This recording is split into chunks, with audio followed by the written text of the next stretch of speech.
Hey guys, welcome or welcome back. I'm Maggie and this is Maggie May Crochets. This is the third video in a series for absolute beginner crocheters, and in this video we're going to learn how to make a single crochet and a slip stitch. This is a swatch that I crocheted to demonstrate or to show you what a single crochet looks like. The next video we will create a double crochet. To begin our project, we need to create a slip knot and a chain. Now in video 1 we talked about how to hold your hook, how to hold the yarn, and create a slip knot. The second video we learned how to create a chain. So if those are not familiar to you, you might want to go back and look at video 1 and 2. For this particular demonstration, I'll create a chain of 17 so that we have a sample that's going to be 16 stitches wide. I'll show you what I mean in just a moment. So I'll count my chains. 1, 2, 3, 4, 5, 14, 15, 16, and 17. Okay, I'm making them rather loosely. Number one, I want you to be able to see the stitches that I'm creating, and another reason that you create your foundation chain loosely is because all of our stitches are going to be created in this chain. So I told you that our work was going to be 16 stitches wide, but I created 17 chains. That's because one of these chains, the one next to my hook, will be considered our turning chain.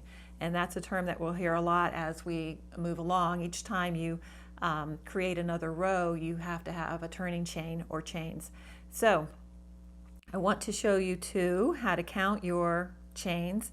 If you are creating a pretty long foundation, you may lose track of your count. So to count your chains, if you take a look, they look like V's. So each V is a chain.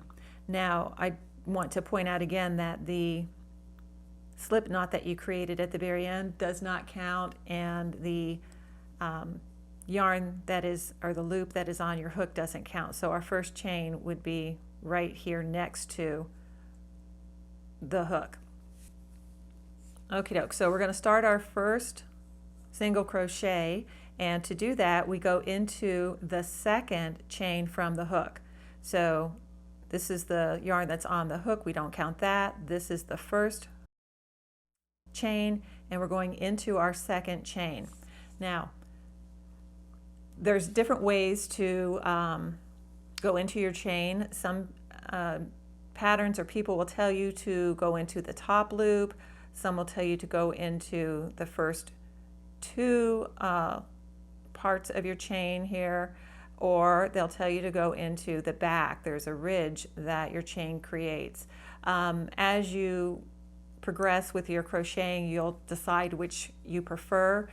For beginners, it's easiest to put your work into the top chain. There's a top chain, a bottom chain here, or sorry, top loop or bottom loop of your chain. So I'm going to take my hook and I'm going to place it into the second chain from my hook. And I'm going into the top loop of my chain, and I'm going to yarn over and pull the yarn through that top loop of my chain. And now I have 2 loops on my hook. I'm going to yarn over again, and then I'm going to pull my yarn through those 2 loops, and that's your first single crochet. Now you'll notice that as I was bringing the yarn through the loop, I turned my hook down. I'll show you why you need to turn your hook down as you bring your work through. I'm going to go into the next chain, yarn over, turn my hook down to pull it through. I have 2 loops on. Now I'll yarn over and I won't turn my hook. I want to show you what can happen if you don't. You see how your yarn just kind of bunches up and you can't pull the yarn through your loops. So you turn it over so that the hook is facing down, and then it slides through nicely. So we have 2 single crochets created. Now, a lot of new crocheters have a hard time determining where to put the hook. Like, have I created a single crochet in this chain or not? I'll show you how you can tell. You'll see that I have these vertical stitches here, and when I pull my hook, you can see that it's pulling up and creating this hole here. This is what I just created my single crochet in, so I need to go to the next chain for the next stitch, and I'm going into the top loop, yarning over, pulling that yarn through. I have 2 loops on my hook, yarning over and pulling through both loops. I'll do that again. You see that this is where I just worked because I have the bigger hole here. I'm going into the next one.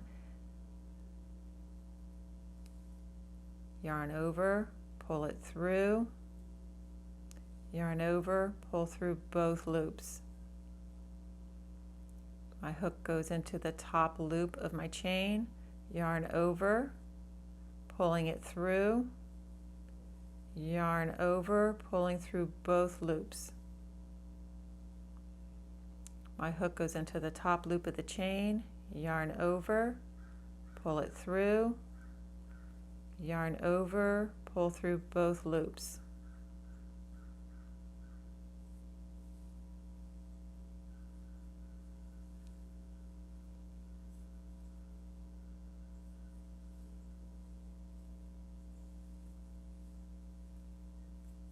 So I'm coming to the end of my first row of single crochets.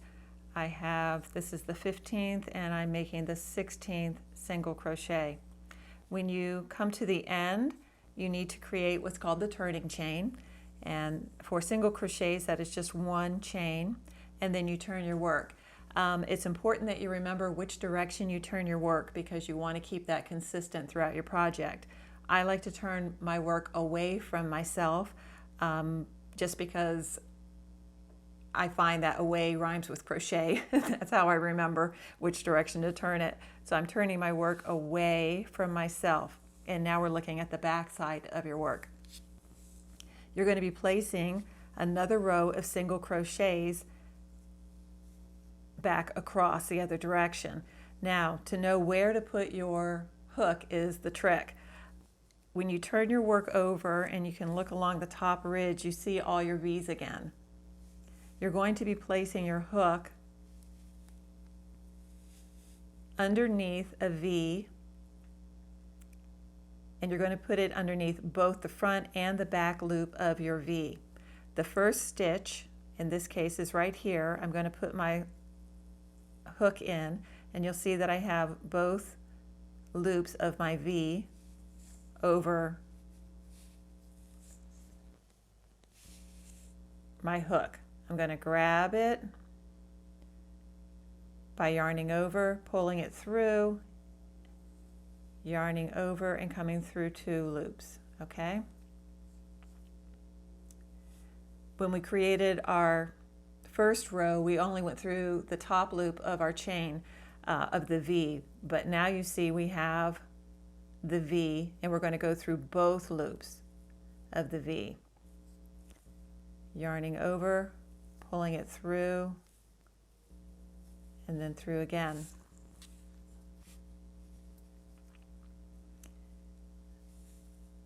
There's the V, placing my hook underneath both loops of my V, pulling it through, yarn over, and through again.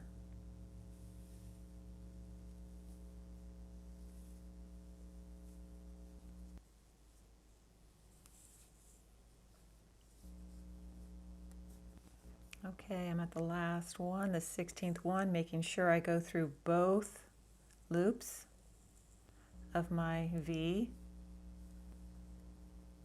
finishing that last single crochet, creating my turning chain, turning my work away from myself, and now I'm working back the other direction.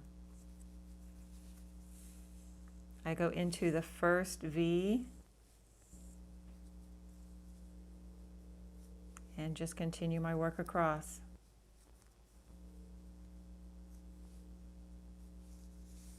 Okay guys, so now I'm going to show you how to do a slip stitch.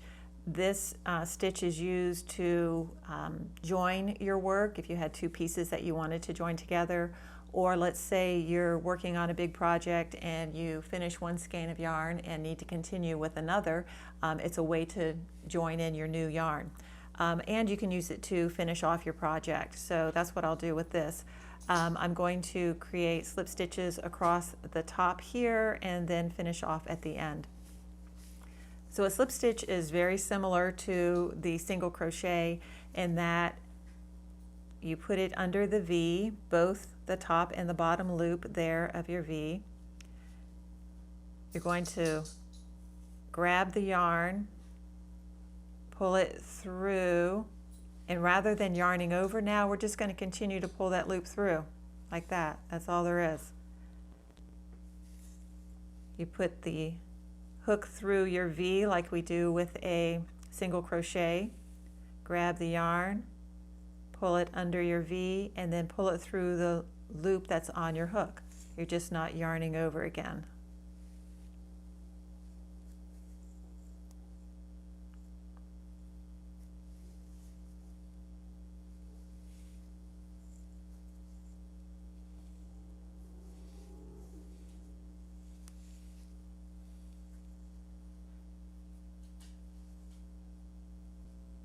Okay, I'm coming towards the end here.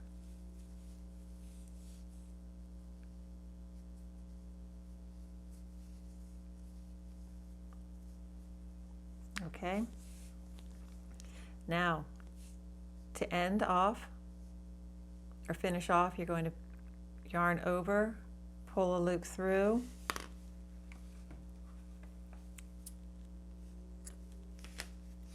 and cut your yarn, and then you just pull it through the end like that. Okay, that's all there is to it. The slip stitch created a nice little edge along the top, and we're all done.